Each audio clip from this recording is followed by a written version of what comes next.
Welcome back into Main Street Living, guys. Veterans Day is this week, and it's time to remember how much our service members have given to this country and to each of us who live here. Absolutely. The Shelter to Soldier organization in California is focused on helping veterans heal while also saving shelter dogs at the same time. Graham Bloem is here to tell us all about it, as well as Rich Barnes, a big supporter of the Shelter to Soldier mission. Welcome to Main Street Living. Thanks for joining us. Thank you. Graham, I want to start with you. Give us some background about the Shelter to Soldier program. When was it founded and what was the goal? Yeah, Shelter to Soldier is 9 years young, and our mission is twofold, saving lives two at a time. We're adopting dogs from local shelters and rescues, and we're training them to be psychiatric service dogs for post 9/11 combat veterans in need. So the goal is really helping two-legged and four-legged beings in need. Yeah. How many dogs are in training, Graham? Currently, we have 29 dogs in training in the program. Okay. The most we've ever had. Oh, wow. And what types of dogs are they? They are every type of dog. So typically medium to large in size, ages 1 to 2 years old. And they have this innate ability and desire to have a job. We're seeking dogs and adopting dogs that are often not necessarily ideal for a pet dog home, but more ideal for a working dog or a dog that's got a higher purpose. So no breed specifics. We're fortunate that service animals and the guidelines that we operate under, they have no breed restrictions. So we have bully breeds, shepherd mixes, and who knows what's, but they've all got big hearts, big smiles, and the ability to do the job. Oh, there are so many dogs who need homes. I'm so glad that you guys are doing this. And Rich, I want to go over to you. Why is the Barnes firm involved with Shelter to Soldier? Well, yeah, thank you. We at the Barnes firm have a long and proud tradition of supporting both our active duty military and our veterans. My dad and three of his brothers actually fought in combat in World War II. One of them tragically was killed in the European theater. And my brother, Steve Barnes, who was the founder of the Barnes firm, was for many years a major in the United States Marine Corps. He was a commander in a tank battalion in, in Desert Storm.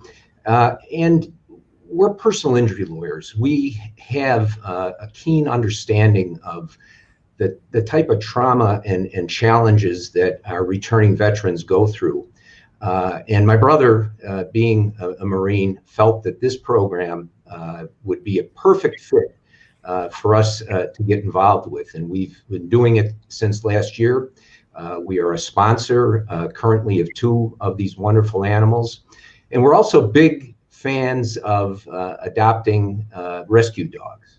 And this program really presents a win-win, frankly, because you've got these beautiful, intelligent, highly trained animals, thanks to Graham and his crew, and they're paired with these veterans in need, and amazing things happen. We're really glad to be part of it.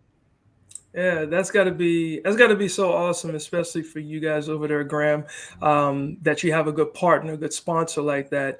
How many veterans are currently enrolled, and is there a waiting list? Yeah, we have about 16 active students right now, and then those that are waiting to begin their process that are approved. So that is part of your wait list, and then those that are applying, we're getting 2 to 3 applicants a day, 6, 7 days a week. So there's a huge need, unfortunately, but we're glad that we could be here to support and serve and answer the call. And having partners and sponsors like the Barnes firm makes all the difference. They're helping us save lives 2 at a time, and we can't do it without them. So incredibly grateful and thankful for the opportunity to do what we do. Yeah. Now, Graham, are there specific shelters you work with, or can any shelter get involved? We have specific rescue partners, but we're always open to growing additional partnerships. And those are just forged by either them reaching out to us and learning about our program, or us reaching out to them. But wherever there's dogs that are in need of a home that fit our criteria and ultimately pass their evaluations, that's where we're going to adopt from. And we've adopted from all over California.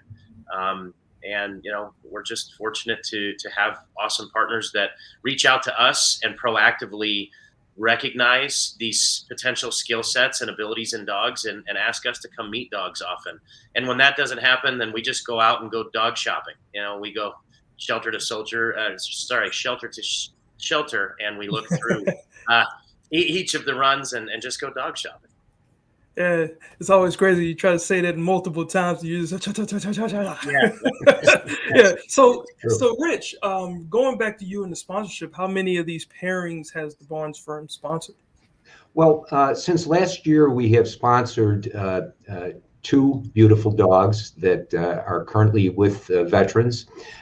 We have one in the Los Angeles area where we have an office, and we also have one in San Diego where we have an office. And we are also sponsoring a dog that's in training currently. And when that dog is good to go, that beautiful animal will be paired with a worthy veteran in the Bay Area. Nice. Oh, and I assume these special dogs have names. And how do you come up with the names? Well, that's a great question. The 2 that are currently in service that we're sponsoring, one is named Barney, and the other's named Stevie. And I'm so honored that those names were given in memory and honor of my late brother, Steve Barnes, who passed last year, who was instrumental in getting the firm involved. The new dog, the one that will be in the Bay Area, is not yet named. As a matter of fact, there's a contest being sponsored to name that dog, and folks that would be interested can check our social media and the program's social media to find out how they could suggest a name. Yeah, oh, that's fantastic. A great way to do that. Yeah. And you got to watch out because people just come up with all types of names, and you have to decide, I don't know about that one. So good luck with that. And Graham, how do veterans like myself find you and find out how to apply? Yeah, most of the veterans that are coming to us are referred by their provider team, mental health team, case manager, caseworker, therapist, etc. A lot of them are referred by the VA over to us. And then other times, friends, family, referrals of past graduates, fellow veterans, or just finding us online. And the best way is to go to shelter2soldier.org and click the apply button. It's a fully confidential application process that goes to our Department of Veteran Services and is reviewed by our veteran advocate, who's not only a veteran himself, a combat veteran himself, but he also is a recipient of one of our dogs. So, it's an understanding, listening ear, a compassionate and empathetic team, and we're here to serve. And we encourage veterans to definitely reach out. If we're not a fit, we'll steer you in the right direction to get the help that you need. Thank you both so much. You're doing amazing work, and we appreciate you joining us today right here on Main Street Living. Thank you. All right, Cheryl, it sounded like a rescue was going on right as we were finishing up there, right? Well, up next, up next it's time for us to get a little creative with an incredible art form. So stick around and see what we are talking about. Stay right there.